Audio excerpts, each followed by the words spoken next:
hijo de Amós, la cual vio acerca de Judá y Jerusalén en días de Usías, Jotam, Acaz y Ezequías, reyes de Judá.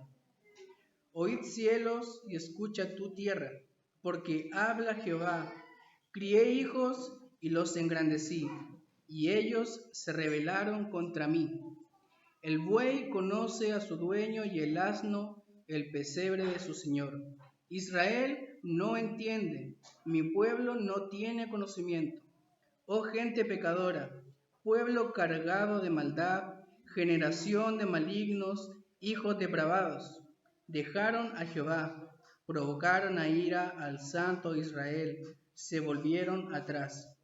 ¿Por qué querréis ser castigados aún? ¿Todavía os rebelaréis? Toda cabeza está enferma y todo corazón doliente. Desde la planta del pie hasta la cabeza no hay en él cosa sana, sino herida, hinchazón y podrida llaga. No están curadas, ni vendadas, ni suavizadas con aceite. Vuestra tierra está destruida, vuestras ciudades puestas a fuego, vuestra tierra delante de vosotros comida por extraños, y asolada como asolamiento de extraños. Y queda la hija de Sión como enramada en viña, y como cabaña en melonar, como ciudad asolada. Si Jehová de los ejércitos no nos hubiese dejado un resto pequeño, como Sodoma fuéramos, y semejantes a Gomorra.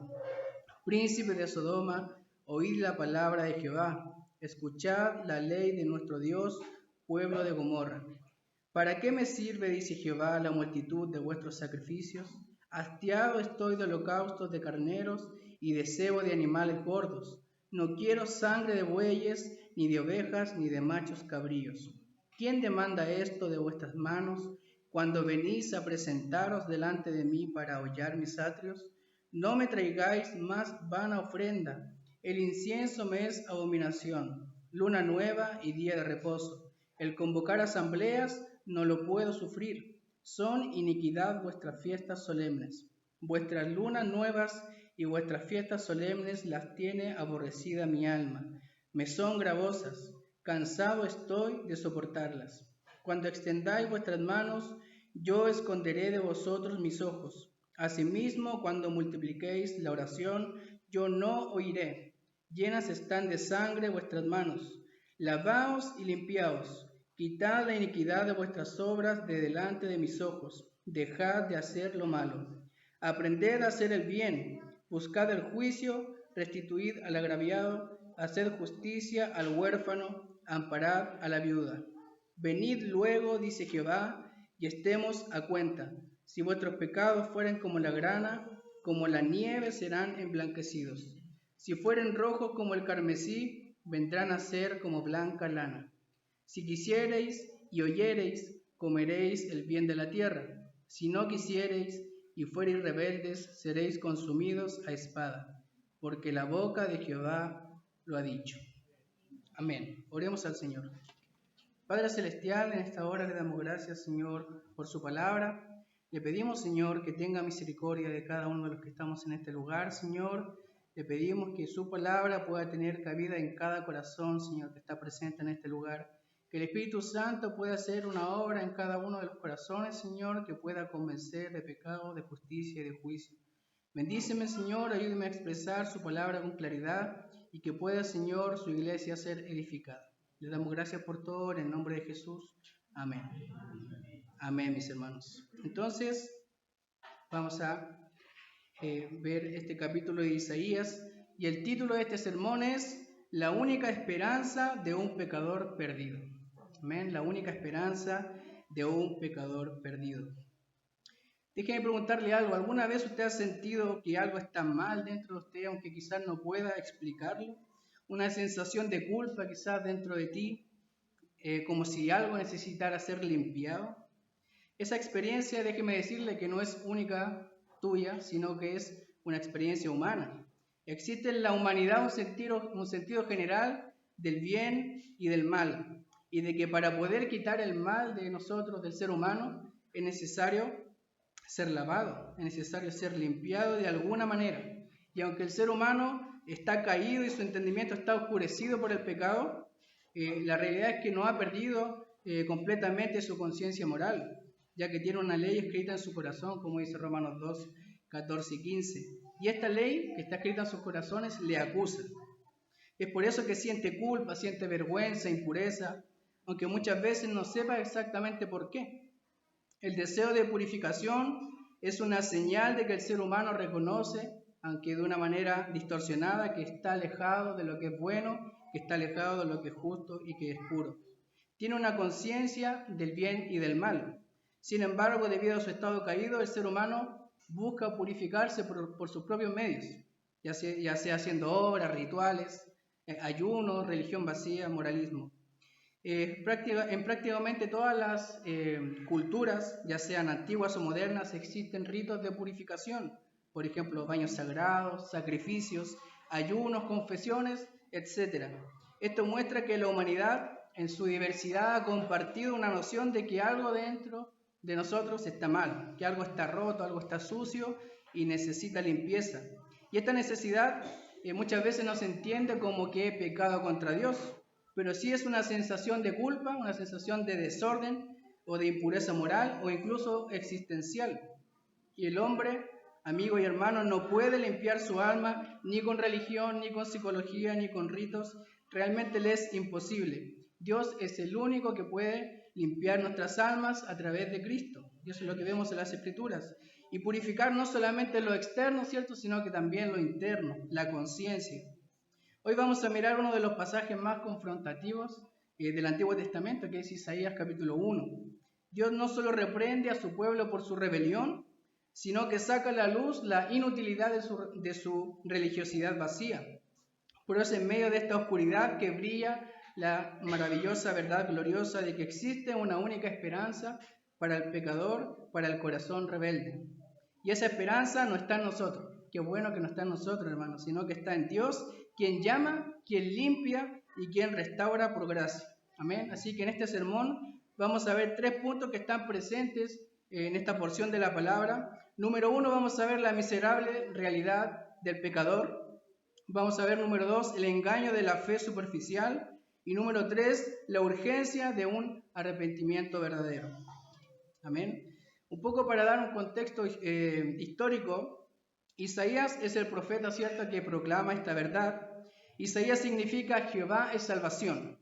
Jehová es salvación. Isaías es el primero de los profetas, de los llamados profetas mayores, no porque sean más importantes, sino porque son los libros más extensos.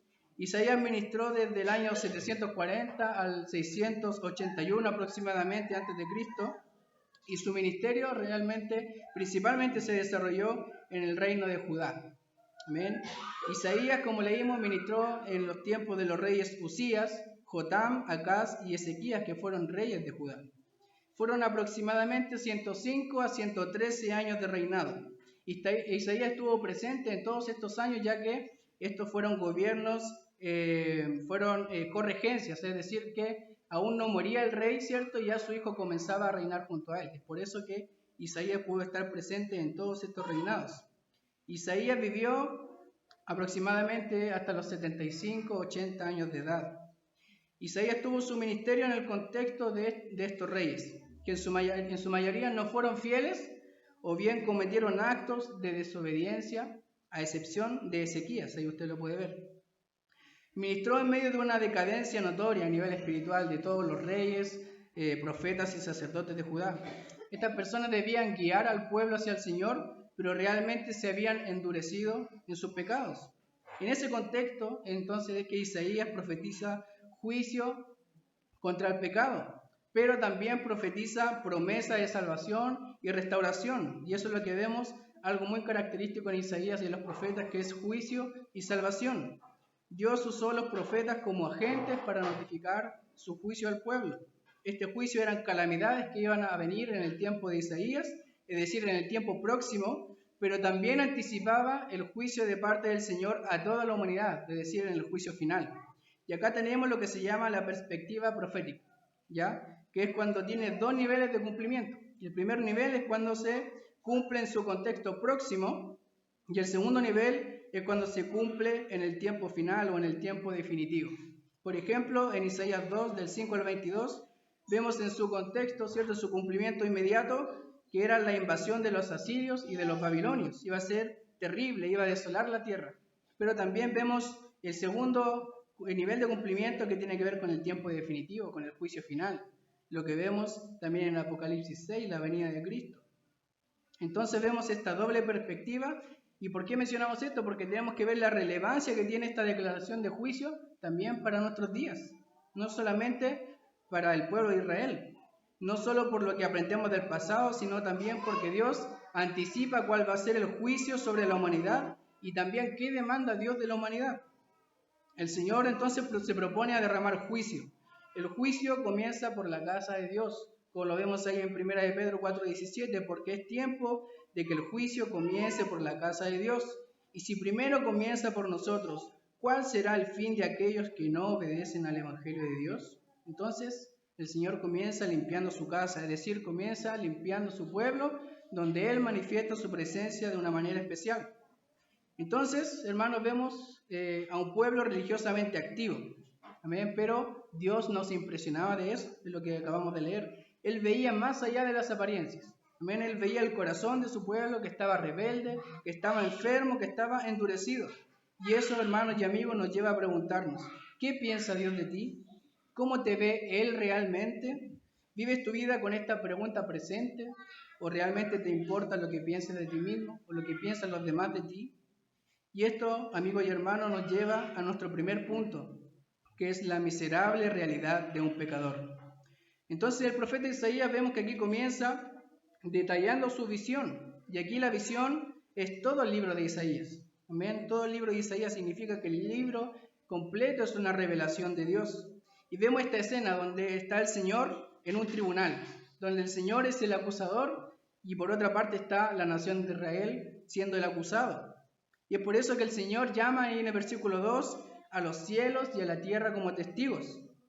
Y esto nos lleva a pensar de que la palabra de Dios impacta a toda la creación, hermano. A toda la creación. La palabra de Dios es relevante para toda la creación, no solamente para su iglesia.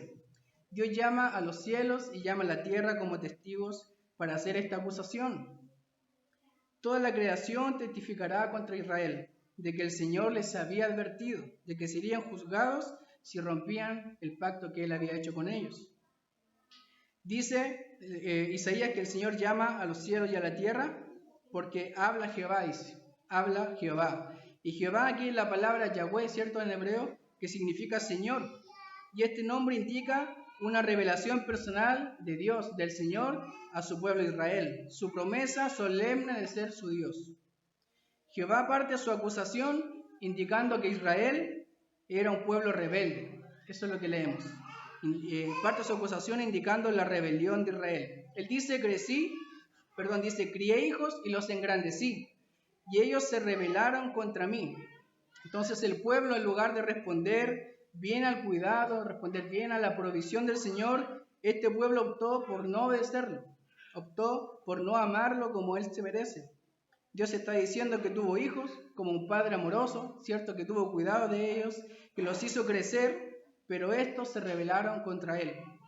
Y esta imagen aparece más desarrollada unos capítulos después, ahí en Isaías 5, donde vemos la parábola de la viña, ¿cierto? Y el Señor dice, planté una viña, la cuidé, la protegí, esperé uvas buenas, pero dio uvas silvestres. Está diciendo el Señor que la cuidó, que la acercó, que había dedicación en cuidar su viña. Dice también, ¿qué más se podía hacer a mi viña que yo no haya hecho en ella? Entonces, hermanos, vemos cómo el Señor ha sido bueno, ha sido fiel y ha sido paciente, pero su pueblo ha respondido con maldad y rebelión. Y bueno, ¿y qué es la rebelión? La rebelión es la transgresión voluntaria hacia el gobierno soberano y misericordioso de Dios. Y esto, hermanos, aún en los no creyentes es mal visto, ¿cierto? Cuando vemos unos padres que se dedican a sus hijos, que los aman, tienen preocupación por ellos y los hijos se rebelan contra sus padres o los abandonan o dejan de tener cuidado con ellos. Esto aún en los inconversos es inaceptable, ¿cierto? Se ve como una ingratitud tremenda. Entonces, en vez de ser agradecidos con su padre, Israel se había rebelado contra él.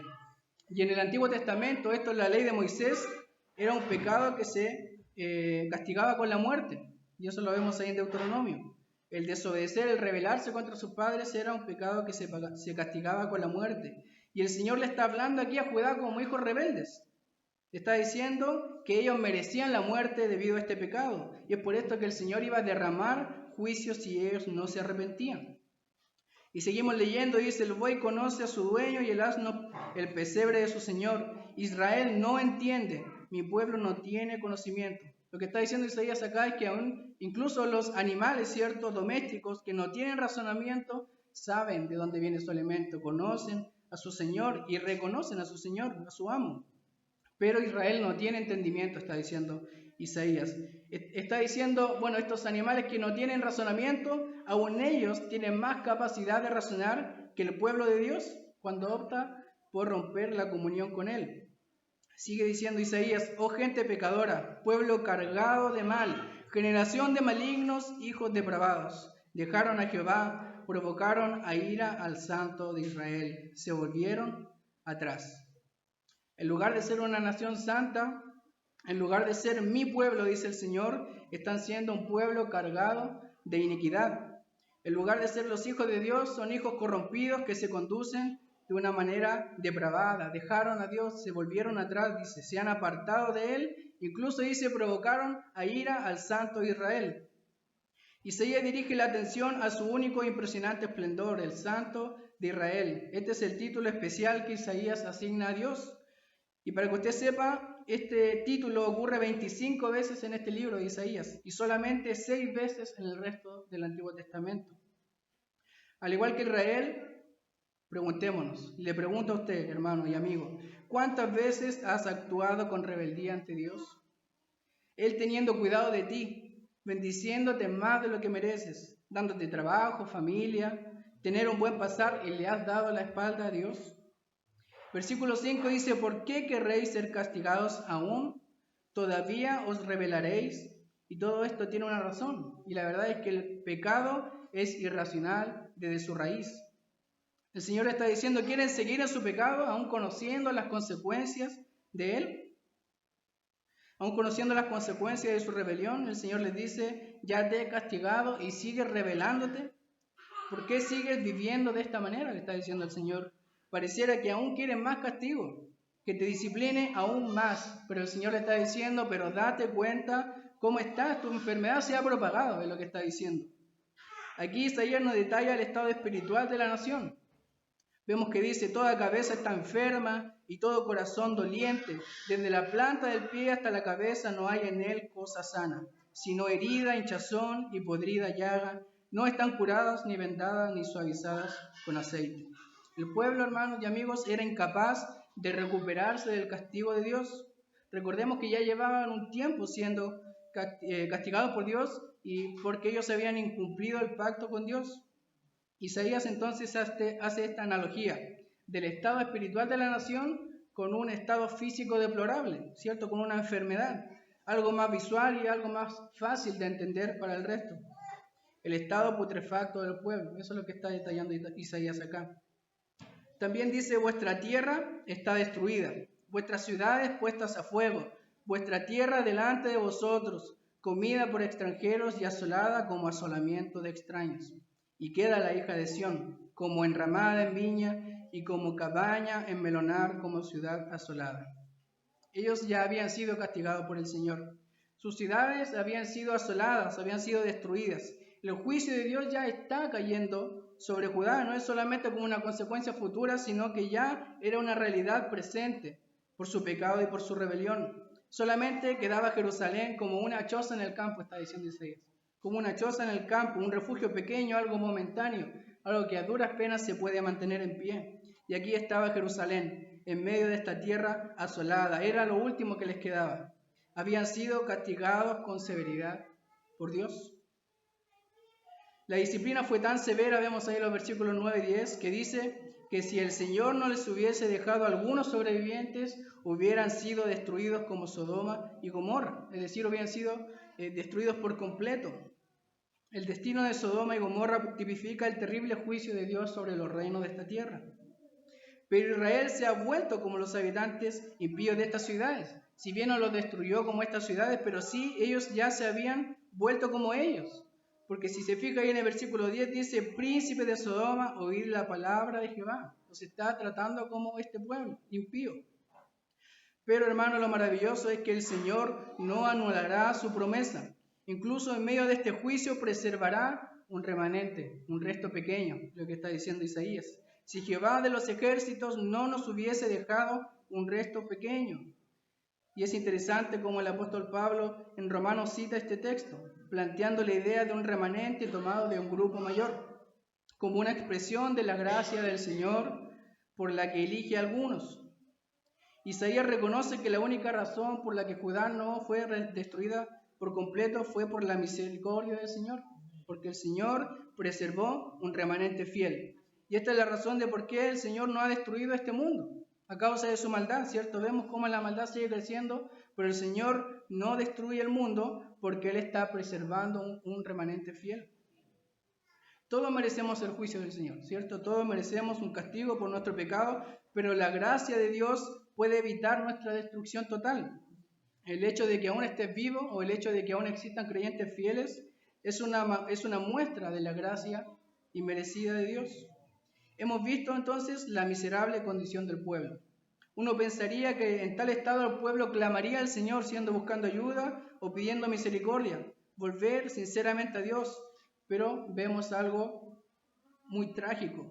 Judá continuaba con sus ritos religiosos, como si todo estuviera bien. Imagínense lo trágico. El Señor está diciendo que están enfermos espiritualmente, pero ellos continuaban con su activismo religioso. Pero su corazón estaba lejos del Señor. Eso es lo que está diciendo Isaías. Y eso, hermanos y amigos, nos lleva al siguiente punto, que es el engaño de la fe superficial. La fe superficial produce un engaño en nuestras vidas. Vemos que durante el ministerio de Isaías, Judá estuvo bajo el liderazgo de reyes que contribuyeron al deterioro espiritual de la nación, a excepción de Isaías, como dijimos. Por ejemplo, tenemos a Usías, que también se le llama Azarías en la palabra. En general, Usías fue un buen rey, pero al final su corazón se enalteció y se rebeló contra Jehová. Usías quemó incienso en el altar, algo que era solamente un privilegio de los sacerdotes, y eso lo vemos ahí en 2 Crónicas 26. Isaías entonces quiso tomar privilegios que no le correspondían a él como rey. Por lo tanto, él fue juzgado con lepra, dice el Señor, de la cual nunca él se pudo recuperar. Fue juzgado con lepra. También tenemos a Acaz, que fue uno de los peores reyes de Judá, dice la palabra. No hizo lo recto ante los ojos del Señor. Hizo alianza con Asiria y metió un altar pagano en el templo de Salomón. Imagínense la insolencia que eso era. Desplazar el altar original que el Señor había creado, diseñado, ¿cierto? Y lo reemplazó por un altar pagano. Hizo pasar por fuego a sus hijos, que era una práctica abominable de las otras naciones. Y eso lo vemos ahí en 2 de Reyes, capítulo 16. Entonces, en el tiempo en que Isaías ministró fue un tiempo difícil. Amén. Dios les había dado su ley, había hecho un pacto con ellos. Con ninguna otra nación Dios se había revelado como se había revelado con ellos. Se había manifestado de una forma especial con Israel. En Éxodo 19:6 dice, y vosotros me seréis un reino de sacerdotes y gente santa. Estas son las palabras que dirás a los hijos de Israel. Pero como vimos, Israel se había vuelto peor que las bestias. El buey y el asno conocen a su Señor, vimos, pero Israel no entendía. Israel no conocía a Dios ni cuál era su voluntad. Esto era realmente trágico. Versículo 11 dice, ¿para qué me sirve, dice Jehová, la multitud de vuestros sacrificios? Si bien fue Dios mismo, ¿cierto?, que ordenó en el Antiguo Testamento que se realizaran estos ritos, estas fiestas, estos sacrificios, realmente no tenían valor sin la obediencia del corazón. Dios está diciendo, no me complace lo que están haciendo. A Dios le causaba repulsión la forma en que ellos cumplían los rituales prescritos por Moisés, ya que realizaban todas estas actividades con una iniquidad persistente. El disgusto del Señor por los sacrificios ofrecidos por quienes hacen el mal se expresa con una creciente dureza. Si se fijan en el versículo 11 dice, hastiado estoy. Luego dice en el versículo 13, no lo puedo sufrir, es decir, no lo tolero. Y versículo 14 dice, aborrece mi alma. Aborrece mi alma. Ya abandonaron a Dios, se rebelaron, lo dejaron. Están llenos de pecado, desobedientes, cargados de maldad. Su condición es deplorable, sin ayuda, sin esperanza. Pero vemos que ese pueblo rebelde y desobediente va al templo. Amén. El pueblo desobediente va al templo, presenta sus sacrificios, multitud de sacrificios, dice Isaías. Holocaustos, van a ofrenda, incienso, fiesta de luna nueva y día de reposo, convocar asambleas, fiestas solemnes. A la vista de todos, esto estaba perfecto, ¿cierto? Estaba muy bien, cumpliendo con lo que tenían que hacer, lleno de actividades. Pero Dios está diciendo, ¿de qué me sirve? ¿De qué me sirve esto? Dios está cuestionando el propósito de los sacrificios que el pueblo presenta. Tanta religiosidad, está diciendo el Señor, pero vienes a hollar, a pisotear mis atrios. Aunque estas fiestas eran requeridas por la ley de Dios, cuando se realizaban como un mero ritual, se convertían en abominación al Señor. No solamente que no le agradaban, sino que también eran ofensivos hacia el Señor. Un pueblo que está lleno de rebeldía, de desobediencia, y aún así ofrecía muchos sacrificios. Y esto, hermanos y amigos, nos lleva a escudriñar nuestra propia realidad. Está lleno de iglesias, ¿cierto? Lleno de personas que dicen ser creyentes, pero realmente ni siquiera conocen al Señor. Está lleno de lugares que en vez de tener cultos hay espectáculos, charlas motivacionales, activismo social, pero no se conoce a Dios porque su palabra está escondida, su palabra no es estudiada. Al igual que Israel, no conocen a Dios y esto nos debe llevar a tener temor, hermanos y amigos, tener temor. ¿Es posible llevar el título de pueblo de Dios, incluso ser contado con ellos, cuando la realidad es que tales personas no conocen a Dios y le han dejado en sus corazones, le están provocando a ira? Más adelante, Isaías en el capítulo 29 les acusa, dice pues el Señor, porque este pueblo se acerca a mí con su boca, con sus labios me honra, pero su corazón está lejos de mí, y su temor de mí no es más que un mandamiento de hombres que les ha sido enseñado. Esto nos debe confrontar. No basta con reunirnos en el nombre de Dios, debemos hacerlo con un corazón que le adora en espíritu y en verdad. Cristo dijo que el Padre tales adoradores busca, y en Juan 4. No basta con hacer sacrificios externos, debemos tener un corazón dispuesto en alabanza. Si no tenemos una actitud correcta, el Señor abomina este tipo de reuniones, porque son un atentado contra el tercer mandamiento, que es: no tomarás el nombre de Jehová tu Dios en vano, porque no dará por inocente Jehová al que tomare su nombre en vano, dice Éxodo capítulo 20, versículo 7. Dios no les pidió este tipo de culto hipócrita. Versículo 12 dice: vienen a hollar sus atrios, dice el versículo. Vienen a hollar sus atrios, pisoteando el lugar donde Dios se manifiesta a su pueblo. Están poniendo sus pies, pero su corazón no está ahí.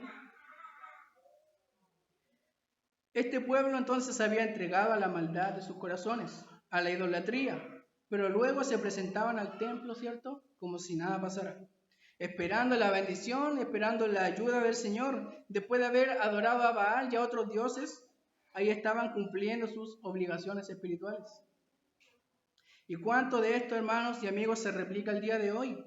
Creyentes viviendo el día a día ajenos al Señor, jugueteando con el pecado y con el mundo, sumergidos hasta el cuello en el pecado, adorando ídolos durante toda la semana, y el día domingo vienen a cumplir, ¿cierto?, como si fuera un ritual semanal.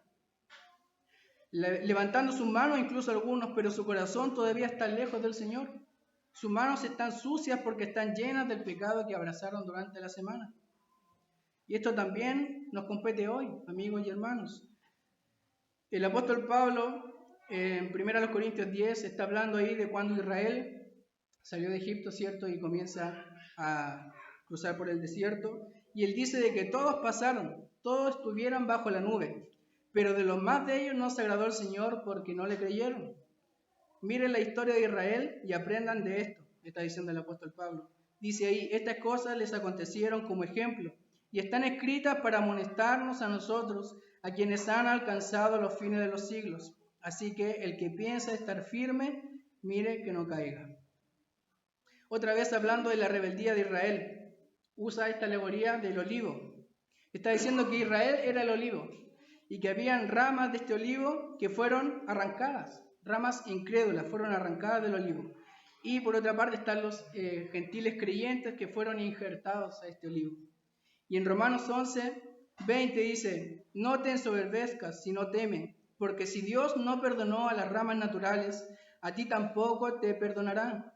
Mira pues la bondad y la severidad de Dios. La severidad ciertamente para con los que cayeron, pero la bondad para contigo, si permaneces en esa bondad, pues de otra manera tú también serás cortado. En otras palabras, ves al Israel incrédulo, no pienses que fue solamente esto para ellos. Piensa cómo esta palabra te confronta a ti, aquí y ahora. A quienes se entregan a su pecado diciendo, bueno, después le pido perdón al Señor, con eso estamos listos, ¿cierto? El Señor les dice que no serán escuchados, está diciendo ahí en Isaías. Esta actitud es abominación para el Señor no puede soportar tanta falsa religiosidad, mientras que sus corazones aman este mundo, es lo que está diciendo el Señor. Versículo 15 dice, cuando extendáis vuestras manos, yo esconderé de vosotros mis ojos. El Señor está diciendo, no sirve de nada. Yo esconderé de vosotros mis ojos. En el antiguo Medio Oriente, cuando las personas oraban, a menudo extendían sus manos como señal de petición, una expresión de petición.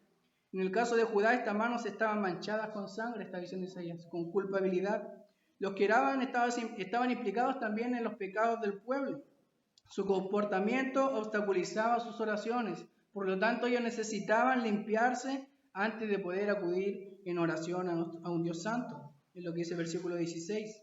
Esto nos recuerda lo que dice el apóstol Pablo en 1 Timoteo, ¿cierto? Quiero pues que los hombres oren en todo lugar, levantando manos santas, sin ira ni contienda. Acá, hermanos y amigos, no estamos hablando de los hermanos que caen, pero su deseo ferviente es seguir al Señor sinceramente. Estamos hablando de aquellos que dicen, voy a vivir de esta forma, después me las arreglo con el Señor. Después voy a pedir perdón. Y lo que están haciendo con eso es pisotear la sangre de Dios, la sangre del Señor Jesucristo, y pisoteando la gracia de Dios. Gálatas 6, del 7 al 8 dice, no os engañéis, Dios no puede ser burlado, pues todo lo que el hombre sembrare, eso también segará. Porque el que siembra para su carne, de la carne segará corrupción, mas el que siembra para el Espíritu, del Espíritu segará vida eterna. Dios está diciendo, no los escucharé, no porque sus oraciones estén mal hechas, sino porque es tu manera de vivir hace que su oración sea vacía, que no tenga sentido. ¿Y cuánto, una vez más, cuánto de esto vemos el día de hoy? ¿En qué momento pensaste que puedes vivir tu vida a tu antojo y luego venir a calmar tu culpa? ¿En qué momento aceptaste vivir en tu pecado, pero venir a la iglesia todos los domingos? Sabemos que estamos viviendo una vida que está mal, que deshonra a Dios, que lastima a otros, pero vengo todos los domingos sirviendo. Quizás tu religiosidad está presente, pero tu corazón está lejos del Señor.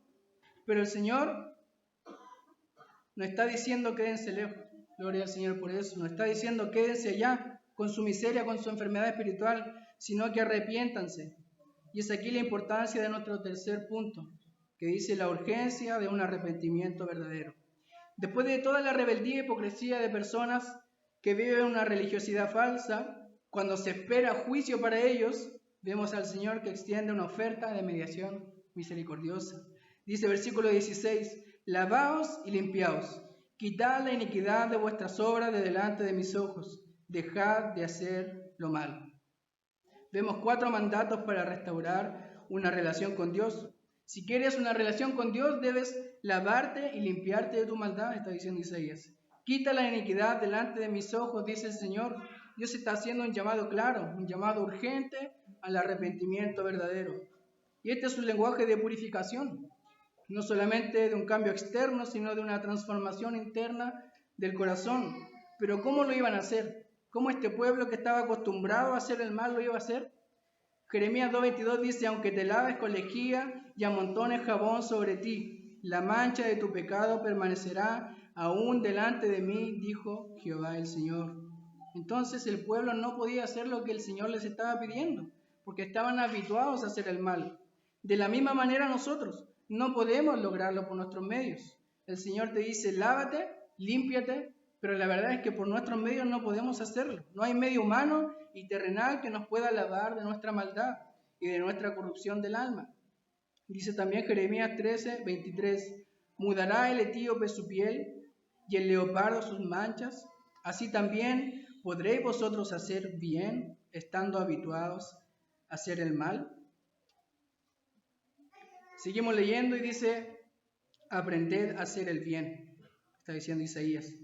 Buscad el juicio, restituid al agraviado, haced justicia al huérfano, amparad a la viuda. No se trata de dejar de hacer cosas malas y ahora comenzar a hacer cosas buenas, sino que la verdadera fe y el verdadero arrepentimiento se evidencian en un corazón transformado y de obras que glorifiquen a Dios. Algo imposible para este pueblo y para todo hombre, pero Dios les dice, vengan, con la intención de estar a cuentas con Él, con la capacidad de limpiarnos. Donde abundó el pecado, sobreabundó la gracia, dice Romanos 5:20.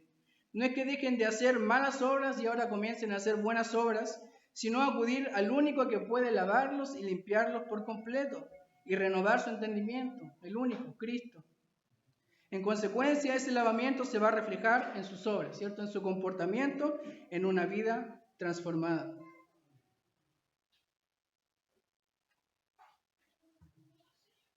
Versículo 18 dice el Señor, venid luego, dice Jehová, venid luego. Le está diciendo Isaías, deben ir al Señor con urgencia. El problema de Israel no era que estaban haciendo malas obras, el problema era un problema profundo de raíz, el pecado. El Señor es el único que podía remediar esta situación. Solamente el Señor podía lavarlos de su pecado y limpiar sus corazones. Al igual que Israel, si tú también tienes una raíz podrida por el pecado, el Señor puede limpiarte, el Señor puede lavarte. Él es el único que puede limpiar algo tan manchado, algo tan intenso como los colores carmesí o la grana, como dice Isaías, que son colores rojos fuertes. El Señor es capaz de dejarlo blanco como la nieve, está diciendo Isaías. Imagínense una camisa blanca, ¿cierto? Toda manchada con sangre. Es una mancha casi imposible o difícil de quitar. El Señor está diciendo, yo puedo limpiar esa mancha tan fuerte, ¿cierto? El Señor puede hacerlo. Este lavamiento se nos revela en las Escrituras y en el Nuevo Pacto mediante la sangre de Jesucristo.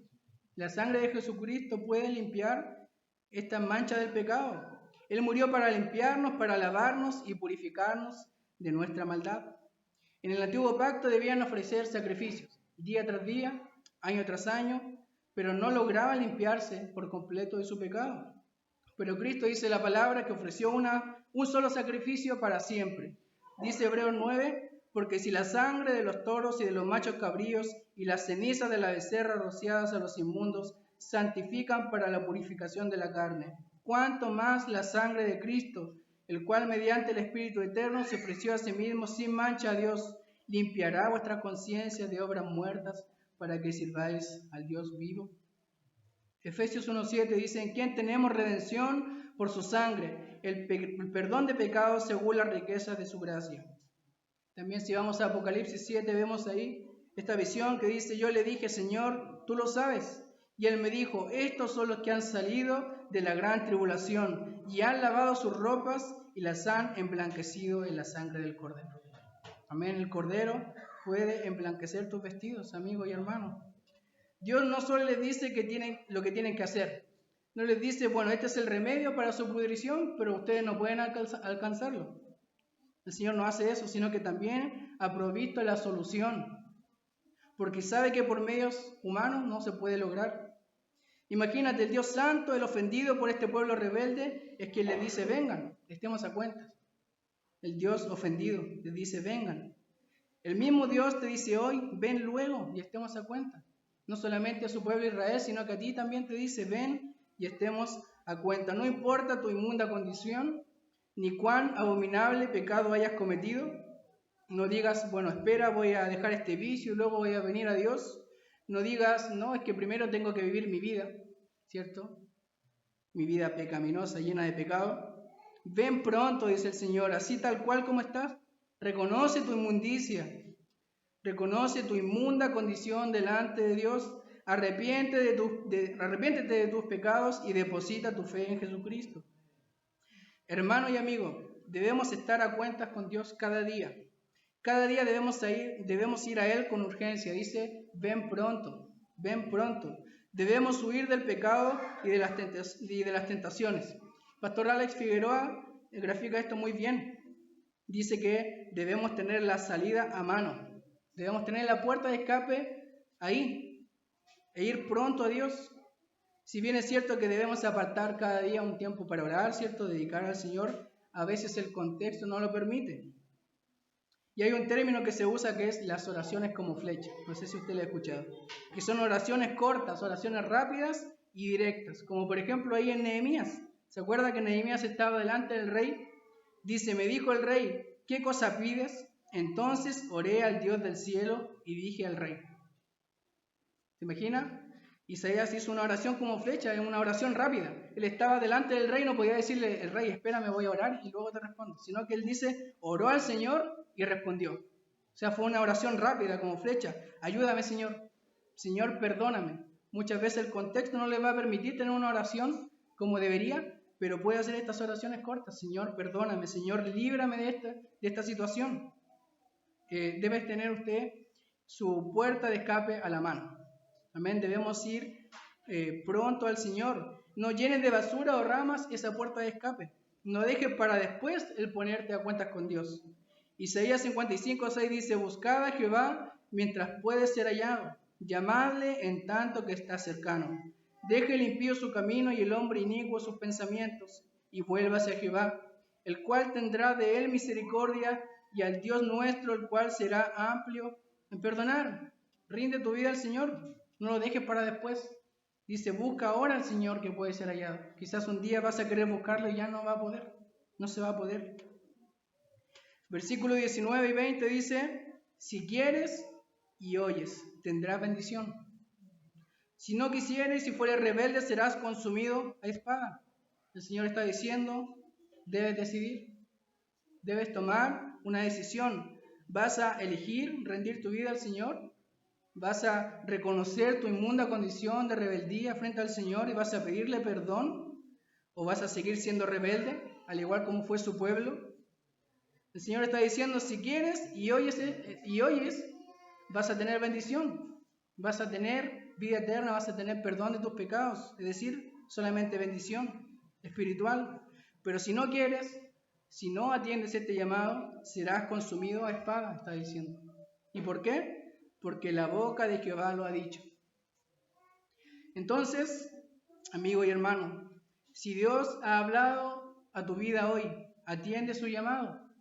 Si Él te ha mostrado que has sido una persona rebelde, que te has comportado de una manera incorrecta, si siempre te has considerado un cristiano verdadero, pero el Señor te ha mostrado hoy que la realidad no ha sido así, que has sido una persona religiosa, que cumple con ciertas normas, con ciertos sacrificios, hoy es el día que puedes venir a los pies del Señor y pedirle perdón, ponerte a cuentas con Él. Hoy es el día. Si dices ser su hijo, pero no has vivido una vida en obediencia al Padre, si has vivido tu vida con ingratitud, pasando por alto todos los cuidados de nuestro Dios para tu vida, arrepiéntete. Si tu vida se ha centrado en asistir a las reuniones de tu congregación, de participar en las actividades, de ser parte de algún ministerio, pero tu corazón está lejos de Dios, arrepiéntete. Ven hoy a los pies del Señor y Él no te echará fuera, dice la palabra. Él no te echará fuera. Así que hoy atiende el llamado del Señor. Ahí donde tú estás, pídele perdón al Señor. Pídele al Señor, he sido religioso. He llevado toda una vida de falsa religiosidad pensando que por venir el día domingo voy a alabar mi ser, mi alma, por cumplir todos estos requisitos, por portarme bien, por ser un buen vecino, un buen padre, un buen hijo. Yo voy a tener el favor tuyo, pero realmente no. Pídele perdón al Señor. Amén. El Señor tenga misericordia de ti, amigo, hermano, y también tenga misericordia de mí. Amén. Oremos al Señor.